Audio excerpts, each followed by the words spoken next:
Welcome back to my channel. So today we're gonna talk about how I went bankrupt at 20.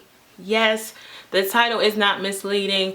I went bankrupt at 22, and as a result of that, I ended up having to file bankruptcy at around 22, 23. How did I go bankrupt at 22? Well, short story, when I was in college, I started getting credit card offers, and essentially these were supposed to be for emergencies only, but when Foot Locker used to have that 2 for like $89 sale, I used to have to have an emergency and go get new shoes. So part of it was definitely my fault. The other part of my bills were medical bills, and then the last major bill was a T-Mobile bill. So I was ignorant. I had no clue what was going on, and that's how these companies get you. So me having to file bankruptcy was completely my fault, and I'm not promoting bankruptcy in any way, shape, form, or fashion. I'm not persuading you to go do it. I'm just saying that I want to inform you before you make a decision to file bankruptcy or to put yourself in a position to incur so much debt that bankruptcy becomes an option, that there are things you should know. Okay, because it's not as cut and dry as you think it is. So first, what is bankruptcy? All bankruptcy is a means for an individual who has incurred debt and cannot afford to pay for that debt, for it to be essentially forgiven, for lack of better words, and so it is dissolved. Why would a person file bankruptcy? A person would file bankruptcy if they could not afford to pay their debt. So if your debt to income ratio is way off and there's no way you can make a payment, then you would be able to file bankruptcy. Now, before you decide, like, should I file bankruptcy, you got a couple options. First, can you pay that debt? If you know that you can pay the debt, pay the debt. The second option is, if you can't pay the debt and possibly your debt has been sent to a collection agency already, then you should try to call the company in which you are indebted to and ask them, is there a way for you to settle? So settling means, for example, you charged $1,000 on a credit card, and now you realize you can't pay that $1,000. So you write or you call the company and say, I want to make things right. I can't pay the $1,000, but can we settle on $600? Typically, they'll say yes or no, or they'll kind of counter you and say, well, can we settle for $700? If you can take a settle. There are two different types of bankruptcy, or two very popular types of bankruptcy. The first is a Chapter 7, and typically with Chapter 7, your debt is discharged at the end of the bankruptcy. So what happens is, this Chapter 7 is usually called a liquidation. Chapter 7, the liquidation is if you still have any of the products or anything that you bought with your debt, if you still have it, they'll take it from you and try to get some money off of it to give to your creditors. But if you don't have anything, you don't have anything. And so what happens is, once you go before the judge and say, I cannot pay this debt, at the end of it, you are discharged from all of your debt. The key word in this is discharge. This type of bankruptcy stays on your credit for 10 years. Okay? 10 of them. Boom, boom. All right? I filed a Chapter 7. And so for the next 10 years, or 10 years from when I was that age, it will be on my credit. At some point, it will fall off. The second type of bankruptcy you can file is a Chapter 13. And this is a reorganization bankruptcy, and it's usually designed for individuals who can pay back a portion of their debt through repayment. And this type of bankruptcy stays on your credit for 7 years. Your debt isn't discharged until after you finish your final payment. Whereas with Chapter 7, you are discharged from your debt as soon as you go to court and everything is approved and finalized. It's really important that you do your own research. These are just like snippets of information, but you got to do your own research. A couple things you probably should know. If you file bankruptcy once, you have to wait 8 years before you can file bankruptcy again. Bankruptcy does not eliminate child support. It doesn't. So baby mamas, baby daddies, you're still going to have to pay your child support. So if you file bankruptcy, alimony, spousal support, you're still going to pay for that. Traffic tickets, restitution also do not get dismissed from bankruptcy. If you have tax debts, they too cannot be discharged from bankruptcy. And the most important thing that does not get discharged from bankruptcy, student loans. If student loans could be discharged from credit, I think everybody and their mama and their mama's mama and their mama's mama would be filing bankruptcy. Student loans cannot be discharged.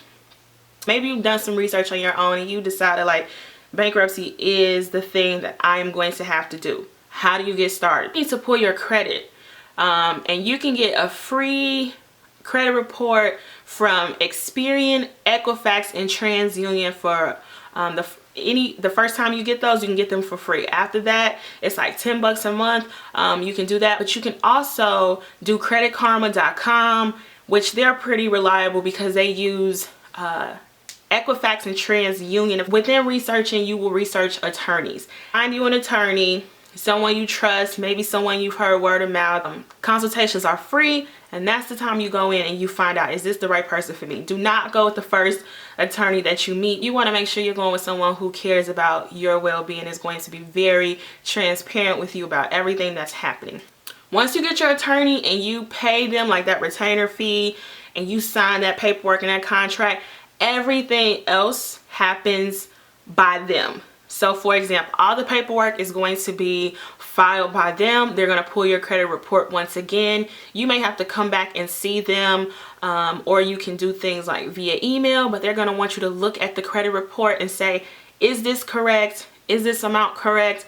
Is anything changed? And you need to let them know and be very transparent with them as well. Lying is just not going to get you anywhere. So you want to be very honest about this situation. Once you get your attorney, the phone calls from creditors, you direct them to the attorney. Okay, so they become your mouthpiece, or you could just do like I did and just change your phone number because I felt like I was being harassed. Before you go before a magistrate, you will have to take a debt counseling class, but it's just teaching you what you're supposed to do with credit. A lot of this stuff, common sense, but remember, you're filing bankruptcy because at some point in time you did not have common sense. I did not have common sense. Okay, so you're gonna take your debt counseling course. You're gonna get a certificate. Your attorney needs to see that you passed and received the certificate before anything else can take place. You will go before a magistrate and they will ask you a series of yes or no questions. Questions like, can you afford to pay this debt? Have you been completely honest? Are you holding on to any possessions? But when you're done with that kind of like one-on-one conversation with your attorney and the magistrate, you sign some documents, you walk out the door, your attorney says, I'll be in touch with you soon. Within about 3 to 5 months, you will receive a letter saying that you have officially been discharged. You cannot do anything until your credit is discharged. First of all, if after you file bankruptcy you are so thirsty and amped to get some more credit, then you didn't do this right, okay? Credit should be the last thing you want. Like, your debit card is it. But once you do get that discharge letter, expect that your mailbox is going to be full every single day with BS about, we got a car loan for you, here's a credit card offer. Throw that crap in the garbage. That's what got us in trouble the first time. So do not be swindled. Do not be like, oh my God, they love me. This is a terrible relationship and we do not want to go back to that, okay? I would say that once you are discharged, you should apply for some sort of credit. No credit is just as terrible as bad credit. So you can't be in the world without some sort of credit. You just have to slowly but surely reestablish yourself and make really good decisions. Now, what are the negatives? I'm not gonna, shy away from those. Of course, this is gonna be on your credit for 7 to 10 years. As a result of this, when your credit is ran, things are gonna pop up. If you are trying to get power or electricity in your name and things like that, chances are with bankruptcy you're going to have to pay a deposit, and it's going to be a hefty deposit.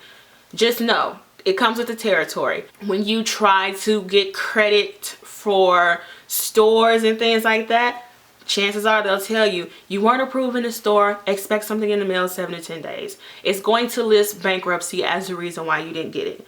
So you gotta understand, it is going to hit you, but don't allow for people to stigmatize you and make you feel like, oh, you're a terrible person because you filed bankruptcy. No, you're not a terrible person. You just made some mistakes. And now you've grown from those mistakes, because believe it or not, people are filing bankruptcy at very high rates. So you will not be the only person in the court that day filing bankruptcy, okay? Everybody and their mama gonna be there, and Peter Francis Geraci is probably going to be representing most of them. And this is a learning experience, and so the best way to learn is to make the mistake and then go through. But do not be fooled that your life is over, your credit is never. My credit is great. My credit score is amazing, honey. Not gonna gloat, not gonna, tell you what my score is, but my credit is really good. And it has been, oh gosh, it has been almost 5 years since I filed bankruptcy. So I just wanted to share with you, yes, I went bankrupt at 22, and it was a scary decision because I didn't know what to do, but I had my mom to help me, and I had a really awesome attorney, have my back and walk me through everything. And all these years later, I'm shining and I'm okay. And you got to make the decisions that are best for you. Again, I am not promoting bankruptcy by any stretch of the imagination, but what I am saying is it is an option, and you have the right to use this option if you see fit. So if you have questions about bankruptcy, or you want to know more information, please comment, and make sure you definitely subscribe.